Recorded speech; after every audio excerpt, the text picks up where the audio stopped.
Hey everyone, Andrew Chilman here with MachineSkills.com. Make sure to subscribe on YouTube and stay tuned on the website to be updated of all future tutorials. So in this pair of videos, I'll be going over some ideas on arrangement. And for me, arrangement in Maschine is one of the trickiest things to get a hold of. It's easy for me to create a 8-bar idea that sounds pretty good, but moving from that small loop to a more finished project is pretty difficult. So in this first video, I'm going to go over some ideas on how to create interesting patterns. And these patterns will become the building block of the arrangement, which will happen in the second video. So let's get started. In this project here, I have 3 groups. My first group has the sample. Open your eye. My second group has some drums. And my third group has the instruments. I have electronic piano, bass, tremolo strings, staccato strings, and some piano. And I like to do this group arrangement quite a bit. One group for the sample, one for the drums, and one group for all of the instruments. The basic idea for this project started just with a sequence of the sample, and that sounded like this. So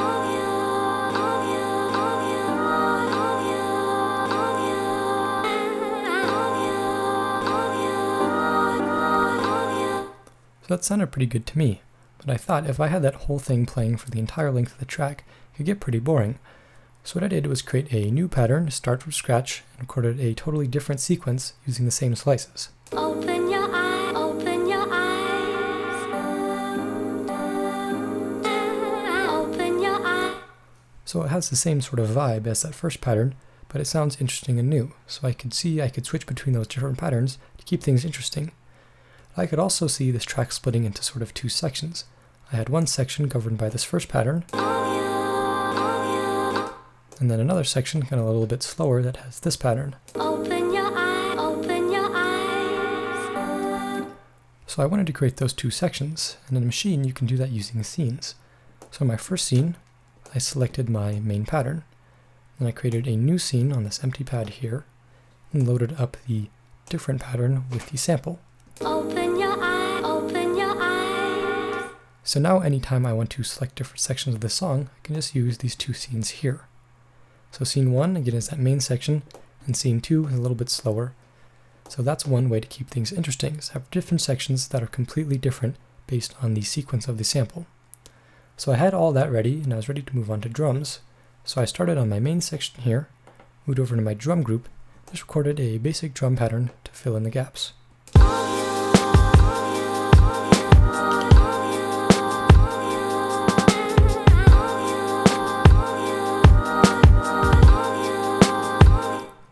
So I liked how that sounded going with the first pattern of my sample, but I wasn't sure if it would fit the other sections. So I headed over there, and I loaded up that pattern with the drums, the same drum pattern, but this is again the different slice pattern.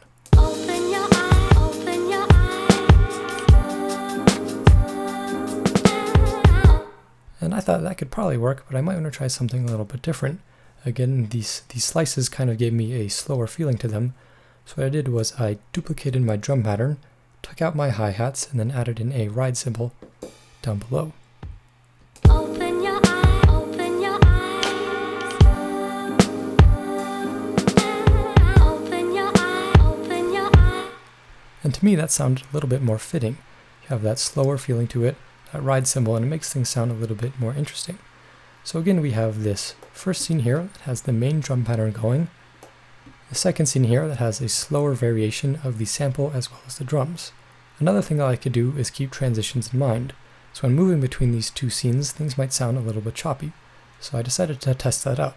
I went to my scene here, moved a little bit to the end.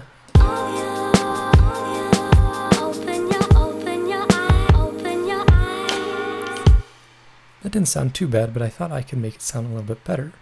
So I went to that first section, duplicated my drum pattern, and then just changed the ending a little bit. You can see the ending changes there. The snare is a little bit different. I have like a snare fill going on there. So I decided to see how that sounded. Oops.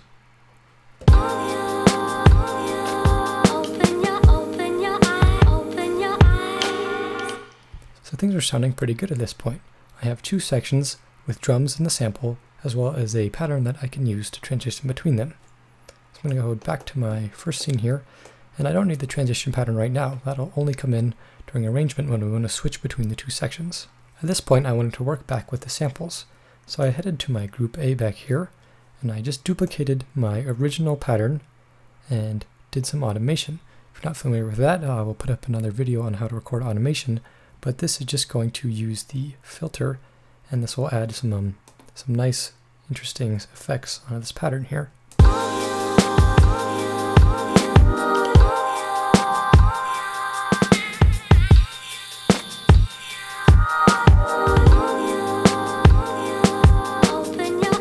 So that's a very easy way to get some more interesting sounds going. It's the same exact notes, but I just recorded some automation on top. So I figured I could throw this pattern in once in a while to keep things interesting. But for now, I'm going to go back to my main pattern and head to the instruments. So all my instruments are located on group C. So I headed down here. I'm going to mute my other groups just so you can hear how I work with this. And I just went all out at once. I recorded all the instruments to make sure that everything sounded good. So you can hear my pattern here. This has everything playing. So that's what my instrument group sounds like with everything playing together. Now another thing I like to do is just duplicate this pattern several times and delete different elements. So you can see on my pattern here, I just have the bass and the EP going, then different combinations throughout my different patterns here. So that was sounding pretty good to me. I'm going to put everything together and see how that sounds.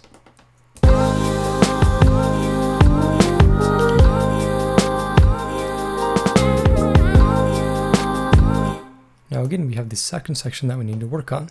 So the first thing I try is just play the same pattern, see if it matches up. Open your eye, open your eye. That doesn't take long to realize that doesn't sound good at all. So I realized I had to start over from scratch. So I moved on to my pattern down here. Now to add even more variety, I used a string patch that wasn't playing in any of the other patterns. You can see my tremolo strings here. They're not in any of the other patterns. So that's just another way to add more variety, is use an instrument in just one section of the track. Open your eye, open your eyes. So I have those strings going there. And in addition, just like I did with the groups, I have the transitions in mind.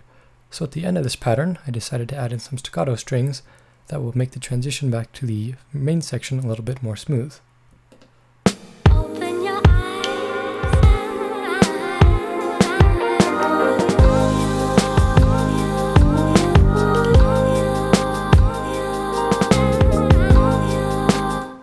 So you can hear those staccato strings at the end of my slow scene go right into the staccato strings at the beginning of my main scene. So things sound unified rather than just a group of random patterns. To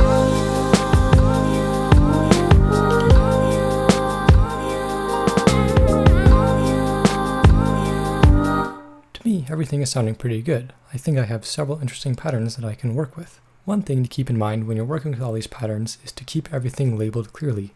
You can see all my patterns have a very specific label that lets me know exactly what's going on. Take for example this slow section over here. My slice pattern, I have this labeled as different, and then my instrument pattern down here, I have in parentheses this different.